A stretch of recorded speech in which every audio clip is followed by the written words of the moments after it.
बोले। Hello student, कैसे हैं आप लोग? उम्मीद करते हैं अच्छे होंगे। देखिए, हम आज आपका जो क्लास 10th का क्लास 10th वाले स्टूडेंट के लिए है, स्पेशली क्लास 10th का जो सब्जेक्ट बायोलॉजी है उसका पार्ट 1 पहला डाल रहे हैं। वो जो लाइव प्रोसेस है, चैप्टर का नाम है बायोलॉजी का जो चैप्टर है वो जैव प्रक्रम है। हम आप लोगों को बेहतर ढंग से पढ़ाने की उम्मीद करते हैं कि अच्छे से पढ़ाएंगे, लेकिन आप लोग साथ देंगे तब। साथ देने का मतलब ये है कि आप लोग अच्छे से नोट्स बनाइए और वीडियो को बार बार देखिए। जहाँ पर आपको दिक्कत हो रही है उसको बार बार वीडियो देखने से बेहतर ढंग से समझ में आएगा, क्योंकि जो नोट से आप रट्टा मारते हैं वो उसमें दिक्कत हो सकती है, लेकिन इसमें नहीं दिक्कत होगी, क्योंकि हम एक एक शब्द को क्लियर करेंगे आपको। हम देखो, इसके बाद हम जो आपका जैव प्रक्रम है ये चैप्टर ख़त्म होने के बाद आपको पढ़ाएंगे हम केमिस्ट्री का एक चैप्टर ख़त्म होगा, उसके बाद फिजिक्स पढ़ाएंगे एक चैप्टर। मतलब तीनों का जो पोर्शन है साइंस के अंतर्गत हाई स्कूल में है, तीनों का तीनों एक एक चैप्टर लेके चलेंगे और बेहतर ढंग से पढ़ाने की कोशिश करेंगे हम। और जिन स्टूडेंट को कहीं पर प्रॉब्लम होती है तो वो संपर्क कर सकते हैं, कोई दिक्कत नहीं। अभी लास्ट में हम व्हाट्सअप नंबर दे देंगे, उस पर आप मैसेज करिएगा और अपनी प्रॉब्लम बताइएगा जिस बच्चे को दिक्कत हो। अब देखिए, ये चैप्टर थोड़ा लंबा जाएगा, इसमें घबराने की कोई बात नहीं है। एक वीडियो से आपको समझ में नहीं आएगा कि एक वीडियो देख लिए हाँ कि ये अच्छा पढ़ाते हैं कि नहीं पढ़ाते हैं, उससे आप डिसीजन नहीं ले सकते। हाँ, उम्मीद करते हैं कि 2-3 वीडियो आप देखिए, उसके बाद नहीं समझ में आएगा तब हमारी गारंटी होती है। चलो, अब ये चैप्टर लंबा क्यों होता है क्योंकि जैव प्रक्रम जो है, जैव प्रक्रम का ही आपका पूरा पोर्शन पढ़ना है। तो इसमें जितने भी सजीव आते हैं, या तो यूनिसेलुलर हो या कोशिकीय हो या तो बहुकोशिकीय हो, सबका जो जीवन एक साइकिल होती है उसको, उनकी घटनाएं जितनी भी उनके लाइफ में चलती हैं उन सबको मिलाकर जैव प्रक्रम बनता है। उनमें एक एक छोटी से छोटी जो इकाई की होती है, उनमें प्रक्रियाएं, उन सबको लेकर जैव प्रक्रम बनता है। अब जैव प्रक्रम का इंट्रोडक्शन क्या है, परिचय में आप समझ लीजिए। जैव प्रक्रम का मतलब होता है कि सजीव, चाहे वह एक कोशिकीय हो चाहे बहुकोशिकीय हो, उन सबके जो पोषण का, श्वसन का, परिवहन का, उत्सर्जन का, परिवहन का, ब्लड का, जो लिक्विड होते हैं फ्लूइड के रूप में बहते हैं, तरल, या तो जल होगा या तो क्या होगा, ब्लड होगा, इन सब का, और उनके जो डाइजेस्ट होंगे, इन सब प्रोसेस को मिलाकर जो भी जीव अपनी लाइफ को स्पेंड करता है इस इन्वायरमेंट में, इस वायुमंडल में, उन सब की क्रियाओं में होने वाले इस गतिविधियों को मिलाकर क्या बोलते हैं, जैव प्रक्रम बोलते हैं। इनके परिचय का मतलब यही है। देखिए शब्द आपको बुक से पढ़नी है, बुक से आप लोग शब्द को देख लीजिए, लेकिन उन शब्द को हम आपको सिखाएंगे, पढ़ाएंगे नहीं, आपको सिखा रहे हैं। सिखाने में पढ़ाने में अंतर होता है, हम सिखा रहे हैं। अब ये परिचय का मतलब यही हुआ कि जैव प्रक्रम है क्या असल में, कि जीव के द्वारा जितनी भी प्रक्रियाएँ की जाती हैं जीवन स्पेंड करने के लिए, लाइफ चलने के लिए इस इन्वायरमेंट के अंदर, पहली बात तो वो जन्म लेगा, रिप्रोडक्शन करेगा, जनन करेगा और पाचन करेगा, श्वसन करेगा, उत्सर्जन करेगा। इन सब प्रोसेस जो करता है उसके लास्ट में आती है उसकी डेड। इन सब को लाइफ को स्पेंड करके जो ये अपनी क्रियाएं कर रहा है इस वायुमंडल में, उसी को बोलते हैं जैव प्रक्रम। अब इसमें देखो क्या होता है, अब स्टार्ट करते हैं। पहला पॉइंट है पोषण। पोषण क्या है, देखो, जितने भी जीवधारी हैं, चाहे वह एक कोशिकीय हो चाहे बहुकोशिकीय हो, उन सब के द्वारा कुछ ना कुछ भोज्य पदार्थ को अपने बॉडी के अंदर ग्रहण किया जाता है, और वो जो भोज्य पदार्थ ग्रहण की जाती हैं उनको क्या करते हैं कि पहले पचाते हैं। पचाने के बाद उनमें से जितने भी मालिक्यूल टूटते हैं, अभी इसको बताएंगे अभी, तो उन सब को अलग अलग फॉर्म में, अलग अलग रूप में हमारे बॉडी के अलग अलग भाग में, अलग अलग जगह पर वो जाकर स्टोर हो जाती है और वो अपने ढंग से इस बॉडी को एनर्जी या ऊर्जा देती है। इन सब को मिलाकर क्या बोलते हैं, पोषण बोलते हैं। पोषण में अब इसके बाद का जो टॉपिक है देखिए, अब अगर पोषण एक शब्द में ऐसे भी बोल सकते हैं कि जीवधारी को इस वायुमंडल में जीवित रहने के लिए जो प्रक्रियाएं भोजन करने के लिए की जाती हैं और उनका अंतर्ग्रहण और बहिष्करण बाहर करना, इन दोनों के बीच में एक प्रोसेस आता है कि उनका डाइजेस्ट करना, और डाइजेस्ट करने की प्रक्रिया को ही पोषण बोल दिया गया है। शायद समझ में आया होगा। अब इसके बाद टॉपिक क्या है? आवश्यकता।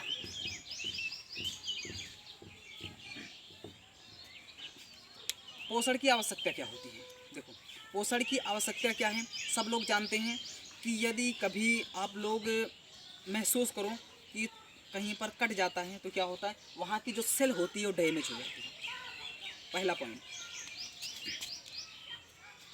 पॉइंट क्या हुआ कि ये प्लाज्मा जो आपकी होती है ब्लड का, उसका काम होता है आपका प्रतिरक्षी तंत्र बनाना आपके बॉडी के लिए। उसी के एक अनुरूप जो आपकी कोशिकाओं के अंदर रहता है, साइटोप्लाज्म बोलते हैं। साइटोप्लाज्म जिसे बोलते हैं जीव द्रव्य।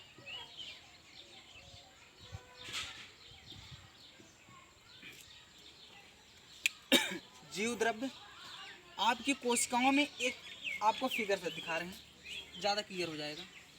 देखो, जो आपका ये होता है, क्या होता है, कोशिका होती है। कोशिका के बीच में क्या होता है, न्यूक्लियस होती है, और न्यूक्लियस के यहाँ पर लिक्विड फ्लूइड भरा होता है, जिसे क्या बोलते हैं, कोशिका द्रव्य या जीव द्रव्य। इसी को साइटोप्लाज्म बोलते हैं। इसी को क्या बोलते हैं, साइटोप्लाज्म बोलते हैं। और यहाँ पर क्या होता है, आपका माइटोकॉन्ड्रिया होती है, ये आपकी सेल होती है। जो यहाँ पर देखो, ये सेल, एक सेल की बात कर रहे हैं। जब एक छोटा सा सेल बनता है, सेल के बीच में साइटोप्लाज्म होता है। ये साइटोप्लाज्म में देखो है कि हाँ, सेल के अंदर है। अब ये बात क्लियर हो गई। तो इसकी आवश्यकता क्या, पहली कंडीशन कि ये जीव द्रव्य का फॉर्मेशन करती है। जब भोज्य पदार्थ को हम ग्रहण करते हैं, जो पोषक तत्वों का, वो पोषक तत्व ही आपके जो होती है साइटोप्लाज्म, इसका निर्माण करती है। जब इसका निर्माण हो गया, पहला पॉइंट कि जीव द्रव्य का निर्माण। दूसरा पॉइंट क्या होता है,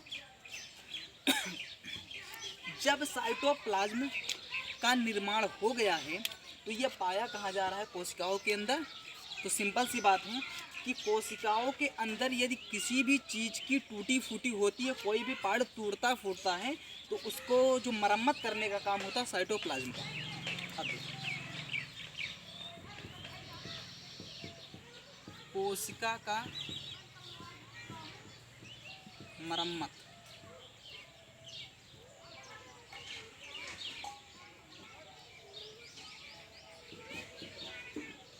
कोशिका का मरम्मत साइटोप्लाज्म द्वारा होता है। लेकिन साइटोप्लाज्म को कौन बनाता है, आपका जो पोषक तत्व होता है, उसकी आवश्यकता जब हुई उससे बना।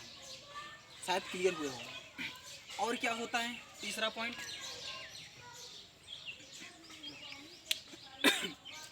ये मेन टॉपिक है, ये मेन पॉइंट अब ये तीसरा है। अब इसमें क्या हो, देखो, यदि कोई भी भोज्य पदार्थ को, पोषक को अंदर नहीं लेगा तो क्या वो जीवित रहेगा, नहीं रहेगा, वो मर जाएगा। मरता क्यों, देखो, जब आपका भोज्य पदार्थ शरीर के अंदर गया, डाइजेस्ट हुआ, उसके बाद वहाँ से एटीपी बन के आपके माइटोकॉन्ड्रिया में आ गई। माइटोकॉन्ड्रिया में ऊर्जा हो गया, इसलिए इसे क्या बोलते हैं, सेलाब्दी पावर हाउस। सेलाब्दी पावर हाउस बोलते हैं। तो ये काम करता है, और साइटोप्लाज्म में भी सजीवता आ जाती है। क्यों आ जाती है, क्योंकि देखो यहाँ पे साइटोप्लाज्म जीव द्रव्य का निर्माण हुआ। जीव द्रव्य का निर्माण कौन कर रहा है, जो पोषक तत्व है। जब पोषक तत्व आ गया तो इसका सेल का मरम्मत करेगा। अगर घर, जिस घर में तुम रहते हो, अगर वो अच्छा रहेगा तो बारिश में अच्छा लगेगा रहने में। अगर टूट फूट गया तो क्या करोगे, घर छोड़ के निकल जाओगे। वही कहानी है कि अगर ये चीज़ यहाँ पे टूटा फूटा रहेगा, साइटोप्लाज्म नहीं बनाएगा, तो ये सेल जो है इसको छोड़कर हट जाएंगे, सब जितने भी न्यूट्रिएंट्स हैं हट जाएंगे। अगर हट गए तो ये क्या हुआ, डेड हो गई। अगर एक सेल डेड हो गई, इसके बगल की सेल डेड हो गई, तो सेल डेड होते होते क्या होती है, एक ऑर्गन का जो टिश्यू होती है वो हो गया, उसके बाद एक ऑर्गन का अंग हो गया।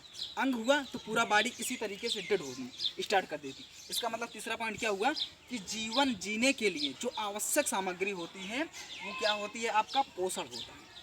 अगर खाएंगे नहीं तो जिएंगे कैसे, सिंपल बात है, अगर खाएंगे नहीं तो जिएंगे कैसे। खाने के बाद ही आपको पोषक तत्व मिलता है। जब पोषक तत्व मिला तभी तो आपकी बॉडी सुचारू रूप से चलेगी। आप जो शब्द समझ में नहीं आएगा उसको आप नोट कर सकते हैं, ठीक है।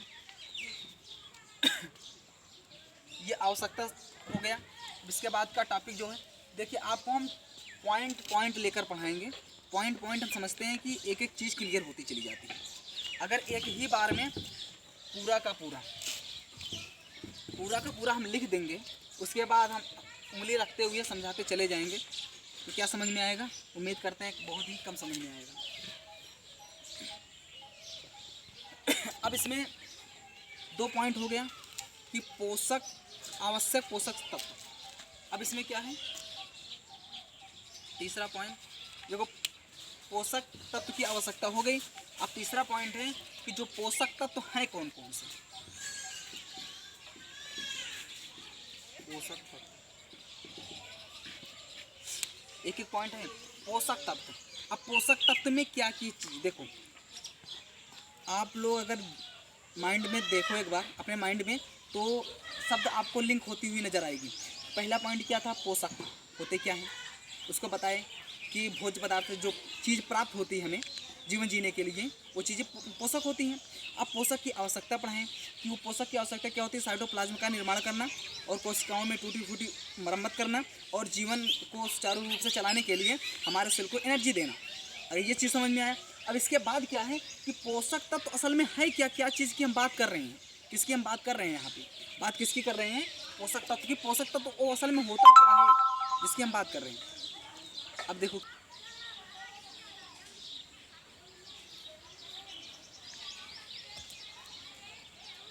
देखिए पोषक तत्व में असल में है क्या क्या चीज़। पहला कार्बोहाइड्रेट,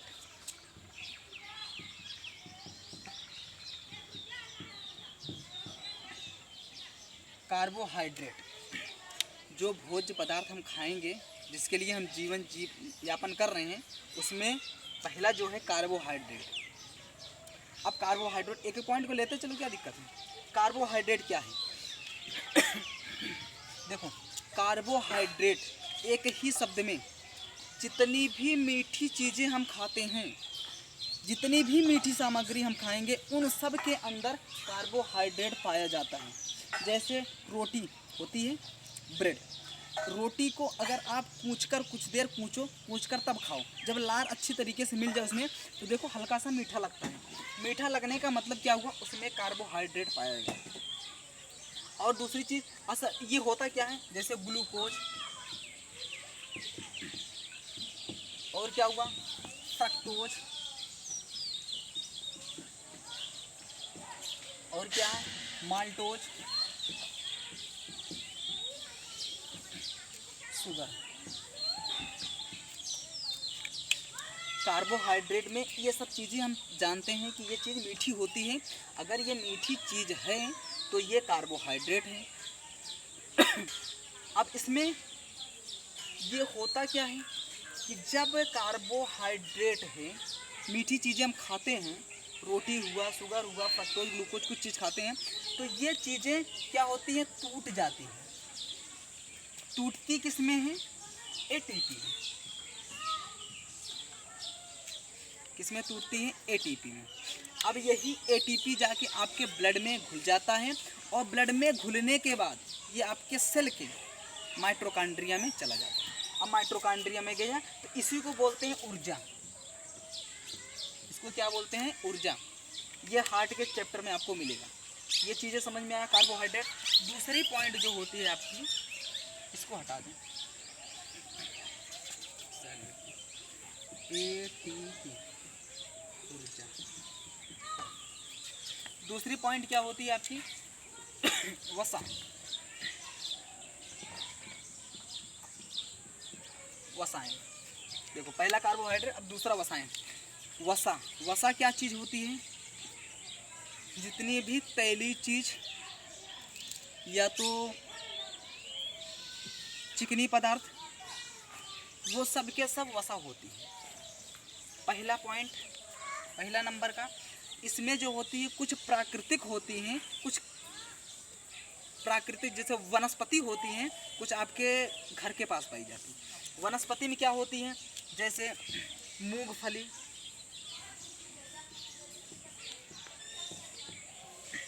मूंगफली हुआ, नारियल हुआ,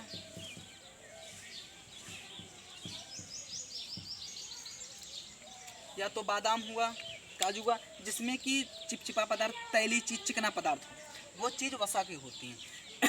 अब इसको क्या बोलते हैं, एक फैट बोलते हैं, चर्बी एक नाम से और जानते हैं। कभी सुना होगा कि लोग क्या बोलते हैं कि यार तुम्हें चर्बी ज़्यादा हो गई। चर्बी असल में क्या है, वो कोलेस्ट्रॉल है। ये वसा, जब आपका वसा, पहली बात तो हम जब खाते हैं इनको, तो दूसरा देख लीजिए ये क्या है, वनस्पति है। ये वनस्पति है, यहाँ से ड्रॉप कर रहे हैं, ये वनस्पति होती हैं जो, और घर के अंदर जो पाई जाते हैं, जैसे दूध, घी, पनीर, इन चीज़ों में भी वसा पाई जाती है। जब हम घी खाते हैं, देखो ये चीज़ें तो आपको नहीं, ये चीज़ यहाँ से लेके चलो, जैसे हम घी खाते हैं, तो घी खाते हैं तो चिकना पदार्थ होता है, और सबसे ज़्यादा ऊर्जा यहीं से मिलती है। सबसे ज़्यादा अगर पूछा जाए कि ऊर्जा कहाँ से प्राप्त होती है, तो वसा से प्राप्त होती है। सबसे ज़्यादा एनर्जी पाई जाती है वसा से। और ये क्या होती है कि जब हम घी को खाते हैं, चिकना पदार्थों को, तो ये जाके हमारे क्या होती है कि स्किन के नीचे पहले तो डाइजेस्ट होगा। आपको ये डाइजेशन, ये चीज़ें जो ऊपर ऊपर लेके चल रहे हैं, डाइजेशन में एकदम क्लियर कर देंगे। जितना डीप में जाएगा उतना डीप में बता देंगे, कोई दिक्कत होगी नहीं आपको। देखो जो वसा है, अब ये वसा ही आपका क्या होता है, फैटी एसिड होता है, वसी अम्ल में टूटता है। वसी अम्ल में टूटने के बाद बनता है कोलेस्ट्रॉल।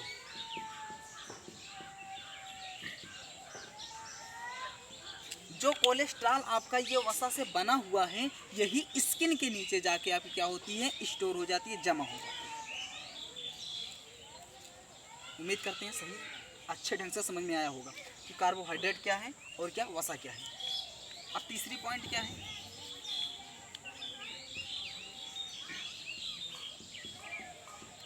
प्रोटीन।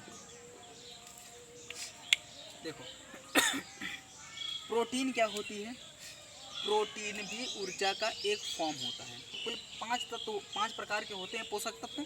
एक हो गया, 2 हो गया, तीसरा ये है प्रोटीन। प्रोटीन जो होती है एक प्रकार का ऊर्जा का रूप होता है। ये भी इसमें देखो किसमें पाया जाता है, जैसे दाल में, सोयाबीन में,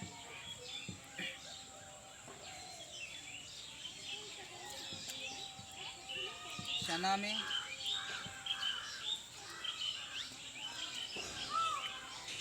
कुछ चीज़ें, बस 2-3 एग्जाम्पल बहुत हैं। देखो प्रोटीन, जब ये चीज़ें, जैसे हम सोयाबीन खाते हैं, दाल खाते हैं, तो ये जब डाइजेस्ट होता है, प्रोटीन जब हमारी डाइजेस्ट होती है, तो ये एक चीज़ में कन्वर्जन हो जाता है। किस में टूटती है, एमिनो एसिड में। किस में टूटती है, एमिनो एसिड में। जब प्रोटीन को हम डाइजेस्ट करवाते हैं, पचाते हैं, तो उसमें से कुछ एमिनो एसिड के मॉलिक्यूल बनते हैं। अब ये मॉलिक्यूल होते कितने हैं, एक प्रोटीन बराबर 20 एमिनो एसिड।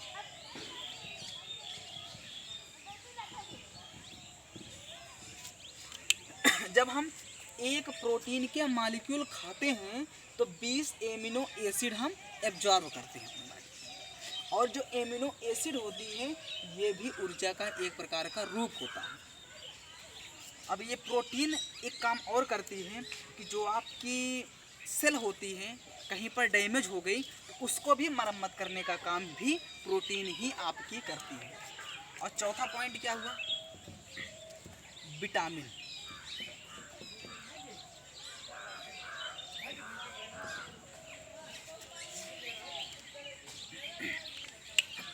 जो विटामिन है, विटामिन की कमी में हमारे बॉडी में कुछ बीमारियां हो जाती हैं।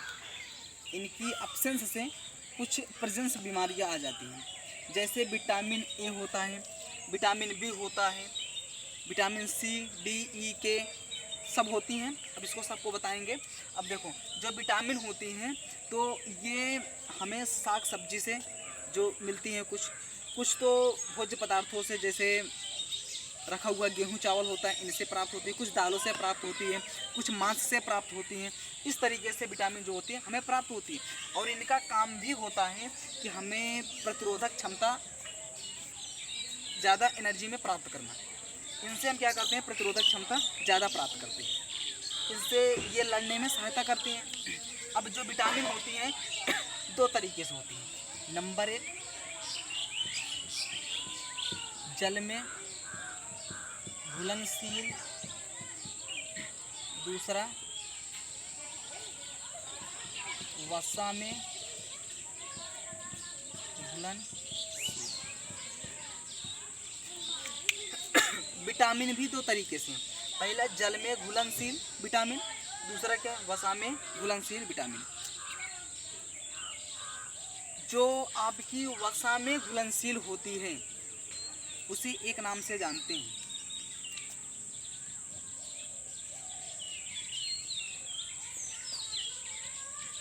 KEDA, कीड़ा। कीड़ा दिख रहा है ना, कीड़ा, इसी नाम से ध्यान में रख लो कि जो वसा में होती है उसे कीड़ा कहते हैं। KEDA। कितने विटामिन हैं। अब बची हुई कौन सी है, B और C। ये दोनों किसमें होती हैं, जल में घुलनशील। ये कोई बहुत ज़्यादा डीप की बात नहीं है, बहुत नॉर्मल बात है कि जल में जो घुलनशील विटामिन जो होती है, क्या विटामिन जल में घुलनशील होती है, वसा में घुलनशील होती है, 2 चीज़ होती है। जो जल में घुलनशील होती है BC होती है, वसा में घुलनशील का क्या होती है, KEDA, इतनी होती है। अब इसमें से ज़्यादा एक्सप्लेन करोगे तो विटामिन C क्या है, E क्या है, A क्या है, D क्या है, इनकी कमी से क्या रोग होते हैं, ये चीज़ तो नॉर्मल आप प्राइमरी से पढ़ते आओ कि जो B होती है बेरी, C स्कैर्बी, A जो रेटिनॉल होती है आँख की होती है, ये सब पढ़ लेना एक बार, नहीं तो आगे पोर्शन में आपका जो फिजिक्स में है ह्यूमन आई, मानव नेत्र, रंग बिरंगा संसार, उसमें है नेत्र, उसमें पढ़ा देंगे। अब 5वां पॉइंट क्या होता है, खनिज तत्व। चौथा 5वां पॉइंट क्या है, खनिज तथा खनिज, लवण तथा जल।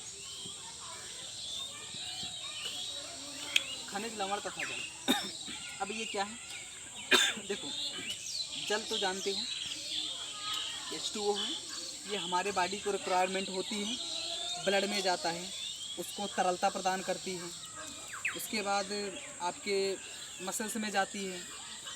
लेकिन ये जो खनिज लवण है ये होती क्या है, ये मिनरल्स हैं। मिनरल्स से ही हमें हमारी जो हड्डियाँ बोन्स होती है, कैल्शियम, देखो आप लोग जानते हैं कि दांतों में जो पाया जाता है क्या होता है, कैल्शियम होती है, हड्डियाँ भी कैल्शियम की बनी होती है। ये सब है क्या, कैल्शियम कैसे लिखते हैं,